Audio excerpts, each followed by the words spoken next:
العشاق المسخن، اليوم رحلتنا مع رولات المسخن بطريقة احترافية وبتعجبكم بإذن الله تعالى. تابعوا معي. في عندي هون صدرين تبع فروج، طبعا أنا بعد ما بحطه لأنه بيعطيني زكاوة أكثر بدي نزله بالمي السخنة مع الملح الصخري. طبعا أنا مجهز المي السخنة والملح الصخري مشان ما أطول عليكم، وبدي أحطهم تقريبا شي 5 دقائق من أعون مشان أي بكتيريا موجودة فيه تروح منهم. ليش أنا بحب أسوي الصدر أو الفروج بشكل عام يعني، وحتى لو بدي إني أفرطه بعد منه سواء وقت سويت طواق بلاف أو شيء، العظم بيعطيني طعم رائع مع الفروج. يعني احسن ما اسوي صدور الفروج، هو بصير معكم اذا حبيتوا صدر فروج مجروم، لكن بعظمه بيعطيني زكاوه اطيب واحسن. هذا الحمام بالمي السخنه مع الملح الصخري بيروح البكتيريا منهم وبيزيل الزنخه منه بشكل كبير جدا، مع انه انا غاسلهم بشكل جيد جدا يعني، ومع ذلك شايفين المي السخنه بتنظفهم اكثر يعني. طبعا هلا اثناء سلق الفروج بدي احط معه عودين قرفه، شويه ورق غار، هيل وبصله، وطبعا بدي انزل له معلقه ملح. هذول هلا اثناء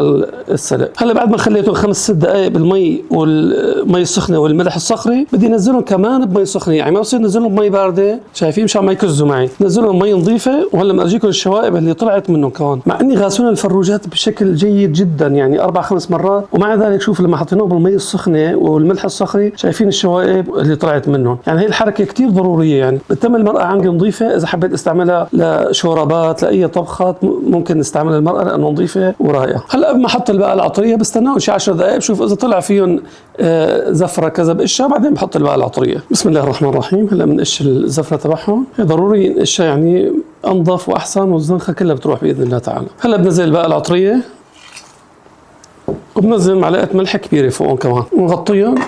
بدي ياكلوا ساعة و10 دقائق تقريبا، حتى بدي اياهم رايحين ليفا يعني. هلا بعد ساعة و10 دقائق تمام استوى الفروج عندي 100%، هيك بضمن انه استوى معي، بينفرط معي بكل ارياحه، وباخذ النتيجة اللي بدي اياها ما شاء الله. هلا بس بدي طلعه مشان برده شوي، يعني ما بقدر اشتغل فيه مباشرة يعني، بحطه شوي ليبرد مشان هلا افرطه. بارجيكم شلون الطريقة يعني. المرقة هي تبعه طبعا هي زادت عندي، ممكن اسوي فيها اي طبخة يعني، ما ببردها وبحطها بالبراد او بالفريزر بشي كيس مونة يعني، بحطها بالفريزر. ممكن برغل، ممكن مناسف، ممكن يعني شغلات كثير معتازه المرأة او شوربه او اي شيء. هلا الدنيا شتاء مقبوله كثير. في عندي هون كاسه كبيره زيت زيتون، طبعا هي الاكله حصرا زيت زيتون، ما بشتغل مع اي شيء ثاني يعني. ومخلي انا عندي هلا كمان شويه زيت، احتمال لاقي انه قليل بزودها نص كاسه ثانيه. هلا عندي هون 3 بصلات لهالكميه، هي عندي 3 بصلات مقشرين وجاهزين. هلا بدنا نبشرهم، بدي اسويهم شرحات طرنشات يعني. الاصابع دائما انا بدي افرم دائما بخليهم لجوا، يعني السكين بحكها على اصبعتي حك يعني، شايفين بشكلها، شايفين شلونها ما احلاهم. هلا هون حمي عندي الزيت شوي، بنزل بقى البصله اول وحده بما افرم الثانيات يعني. بسم الله الرحمن الرحيم. بدي اياها تدبل مضبوط لانه البصله. هلا بنفوت بالثانيه دغري. بسم الله ما شاء الله، اللهم صل على سيدنا محمد وعلى اله وصحبه وسلم.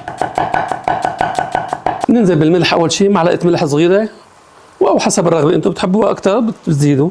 وعندي معلقه فلفل صغيره، فلفل ابيض طبعا، وكمان بامكانكم تخففوا اذا بتحبوا، بس هيك بتطلع طعمتها كثير طيبه يعني رائعه. هلا بما تقلى البصله بكون انا شو بدي ساوي، بدي افرط الفروج اللي عندي، شايفين بهالشكل هذا، هيك تفرط معي ما احلاها، بيطلع هذا معي نسري يعني احسن من الفخذ. الفخذ ما بصير معي بهالشكل هذا، الصدر اريح بكثير ويتنسر معي بهالشكل هذا. البصله مثل ما شايفين هيك تشوحت عندي، صارت جاهزه واستوت وما احلاها دبلت. وعندي هون الفروج نسرته وصار جاهز. هلا بدي احط فوق البهارات ونزله كمان، اعمل له شي 5 دقائق تشويحه مع البصله. بسم الله الرحمن الرحيم. معلقه زنجبيل صغيره، وعندي هون نص معلقه قرفه، حمض الليمون معلقه كبيره، وعندي هون سماق 3 معالق كبار. لا تستغربوا لانه هذا بيطيب الاكله بصراحه يعني. هلا نعملهم هيك تحريكه مع بعضهم البعض، هيك اسهل ما اني احطهم هيك البهارات، بيتحركوا معي هيك بشكل اريح يعني من الطنجره. طبعا السماق كل ما كان جيد كل ما بتطلع معي اطيب يعني، فانا مشان هيك بصراحه السماق ما كثير عم يجي منيح، حطينا كميه حمض الليمون منيح مشان يعطيه طعم طيب. بسم الله الرحمن الرحيم. ننزلهم بقى فوق البصلات شوي شوي. اليوم بدنا ناكل اطيب مسخن باذن الله تعالى. اللهم صل على سيدنا محمد. ما شاء الله ما شاء الله. نعملهم هيك تقليبه ما شاء الله ما شاء الله. اللهم صل على سيدنا محمد. وهلا هيك 5 دقائق تقليب مع بعضهم صاروا جاهزين عندي، بدي بردهم وبعدين اعلف ان شاء الله. بسم الله الرحمن الرحيم. يعني كاسه الزيت طلعت ما شاء الله عيارها ممتازه يعني. حاجتك انت، الله يعطيك العافيه، يسلموا ايديك. نفردهم ونريحهم 10 دقائق وبعدين بنبلش باللف ان شاء الله تعالى. ما شاء الله بركة الله، اللهم صل على سيدنا محمد. بسم الله الرحمن الرحيم. اجى هلا وقت اللف. في عندي هون رقائق بخليهم بقلب مشان ما ينشفوا او يجفروا معي، بطلع شوي شوي يعني 3 بيمشي الحال يعني. طبعا انا اذا ما استعملت الكميه كلها، يعني انا ما بدي استعمل الكميه كلها، هل بيزيدوا عندي بحطهم كيس مونه، بحطهم بالفريزر شهر شهرين ما في اي مشكله، وبتتم مثل ما هي وما احلاها. يعني دائما احنا بنسويها هيك بصراحه، يعني بنحطها بالفريزر بنطلع وقت الضروره، لانه احيانا بيجينا ضيف، بيجينا زبون كذا، فصعب انه دغري هي يعني نسويها. شفتوا يعني بدها شويه مراحل، بدها شويه شغل يعني. نعمل لها لفه ثانيه من الطرفين ولف. كل الكميه عندي نفس الطريقه ان شاء الله بدي اسويها.